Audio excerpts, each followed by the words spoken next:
Halo, Assalamualaikum. Perkenalkan, kami dari kelompok 5 dengan anggota kelompok Hari Irawan, Hengki, Gilang, Putri Widyasari, dan Novidian Fitrianti. Hari ini kami membawa tema atau untuk berbagi informasi tentang cara mengunduh dan menginstal VirtualBox versi 6.1 di laptop atau PCI. Selain itu, kami juga akan membahas cara menginstal Linux Ubuntu 22.4 di VirtualBox. Tonton video ini sampai habis ya.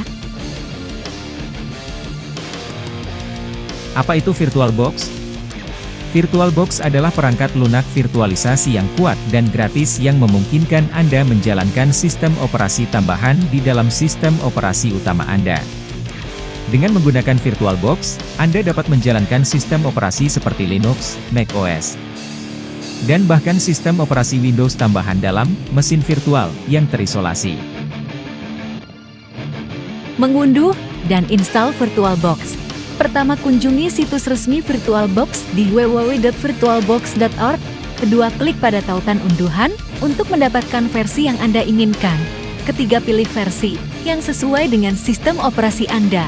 Kalau kami memakai versi 6.1, kemudian klik dan tunggu hingga file penginstalan VirtualBox selesai diunduh. Menginstal VirtualBox. Pertama, buka file penginstalan VirtualBox yang telah diunduh. Kedua, ikuti petunjuk penginstalan yang muncul di layar. Ketiga, jika diminta, izinkan akses administrator untuk menginstal perangkat lunak, lalu tunggu hingga proses instalasi selesai. Mempersiapkan untuk menginstal Linux Ubuntu.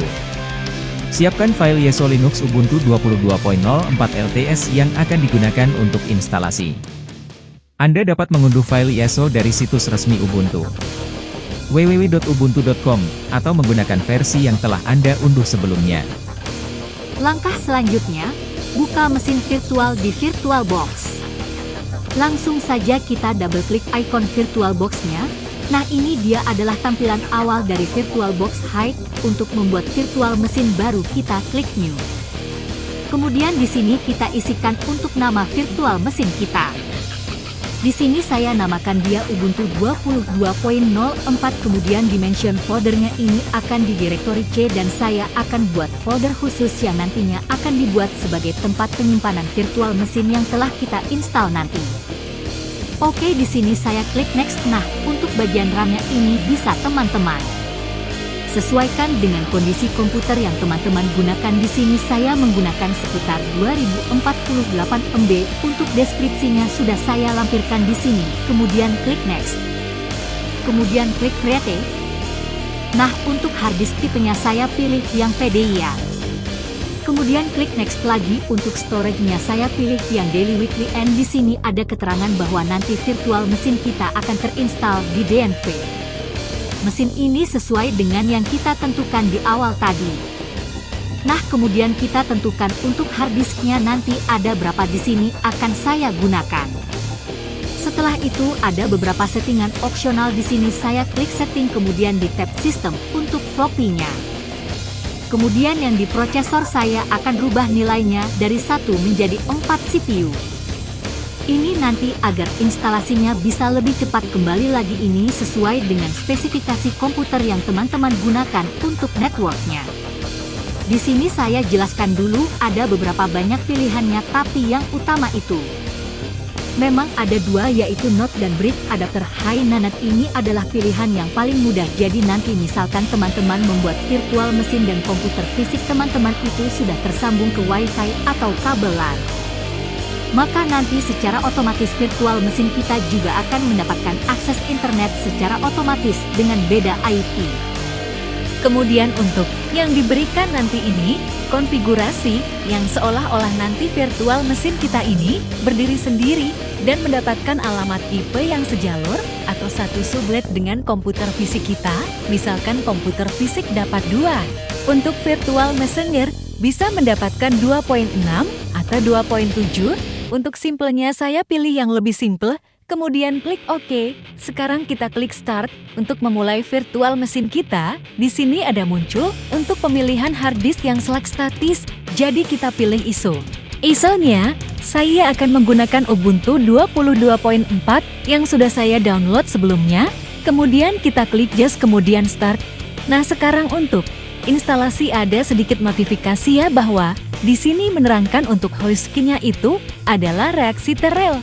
Hostkey ini digunakan ketika nanti misalkan kursor teman-teman sudah masuk ke VirtualBox, tapi tidak bisa dioperasikan keluar, nah itu tinggal pencet reaksi T-Rel, jadi nanti otomatis akan kedek dari dalam VirtualBox, bisa keluar. Baik, sekarang kita klik chapter saja, kemudian kita klik enter.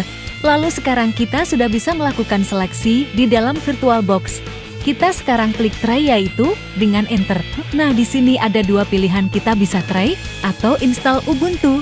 Di sini saya akan memilih yang install Ubuntu, karena kita akan langsung menginstalnya, kemudian klik continue. Untuk keyboardnya tetap menggunakan USB dan di sini ada beberapa pilihan dan sedikit saran dari saya untuk mematikan koneksi internet.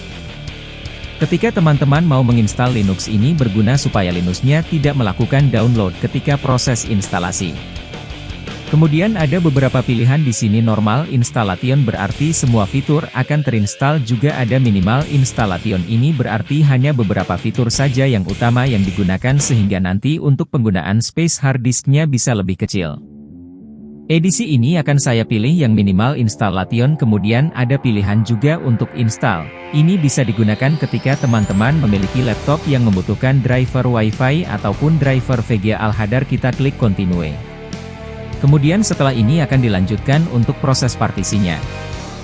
Nah, di sini untuk partisi saya pilih something else ya, kemudian kita klik continue, kita klik yang new partition table. Nah, ini muncul notifikasi bahwa nanti seluruh partisinya akan di-delete. Kemudian kita buat dulu partisi yang pertama. Di sini saya akan membuat sekitar 4 GB ya mungkin, lalu di bagian ussnya kita pilih yang swap area. Selanjutnya kita buat partisi baru lagi, kita klik tombol di sini, untuk size-nya kita buat sekitar 10 GB ya, kita buat sebagai partisi home to mount point-nya. Home ini nanti digunakan untuk tempat menyimpan semua data kita. Ibarat nyawa sebagai draft D drive D. Kemudian kita buat partisi baru lagi sekitar 300 MB, kita pilih mount point-nya sebagai AVCS tempation dan kita buat baru lagi nanti sekitar 1 MB, ini kita gunakan sebagai reserve BIOS boot area ini untuk tempat menyimpan. Kemudian yang terakhir ini kita pilih mount point-nya sebagai root atau sistem utama di mana Linux kita nanti akan terinstall.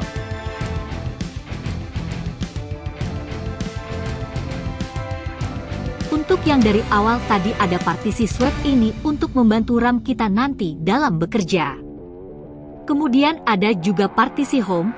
Partisi home ini nanti untuk menyimpan data kita, ibaratnya seperti drive D di dalam Windows. Dia terpisah dengan sistem utama ya, kalau C untuk sistem D untuk data.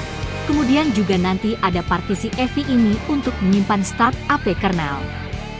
Biasanya untuk Linux terbaru dia menyimpan konfigurasi sebelum bootnya di sistem EV ini. Kemudian ada juga bioskop untuk bootloader nanti kita akses.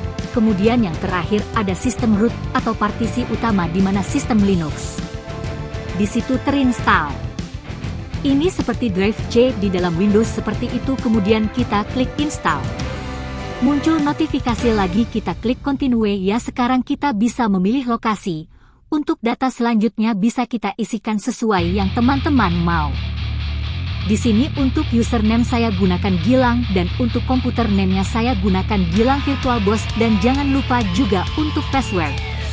Untuk di Linux itu menggunakan password adalah wajib, namun di sini ada beberapa pilihan yaitu login automatically atau required password. Sehingga nanti kalau kita klik yang login otomatis kita bisa login tanpa harus memasukkan password. Setelah itu proses copy file dari dalam media instalasi kita ke dalam hard disk di dalam VirtualBox akan berlangsung. Kecepatan ini tergantung dengan komputer yang teman-teman gunakan. Baik. Setelah selesai untuk proses kopinya, sekarang kita restart. Kemudian muncul notifikasi untuk installation medium. Jadi karena kita tadi menggunakan file ISO ya, kita pastikan dulu untuk ISO-nya kita lepaskan atau kita eject.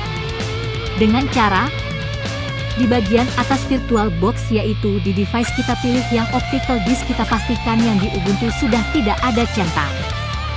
Kemudian kita lanjut klik enter, maka secara otomatis ya VirtualBox akan melakukan restart. Dan sekarang kita sudah bisa mengakses Linux kita. untuk konfigurasi agar tampilannya lebih besar. Kita klik kanan untuk display setting, kita rubah menyesuaikan dengan layar monitor yang teman-teman gunakan. Baik, sekarang tampilannya sudah lebih bagus.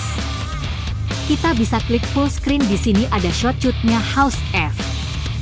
Nah, untuk tombol hold-nya bisa dilihat di sisi kanan, di sini ada tulisan reaksi TRL, ini berarti misalkan ada tulisan house atau konfigurasi house plus, apa itu berarti hostnya adalah reaksi TRL atau kontrol sebelah kanan ini. Saya akan coba full screen. Nah, ini ada muncul notifikasi bahwa untuk melepaskan dari full screen tinggal memencet House F. Nah, sekarang Linuxnya sudah full di monitor saya sehingga ini akan memudahkan konfigurasi kita ke depannya. Oke, untuk instalasi Linux telah selesai. Demikian video dari kelompok kami yang mengusung tema cara menginstal Linux Ubuntu 22.04 LTS di VirtualBox. Terima kasih, wassalamualaikum.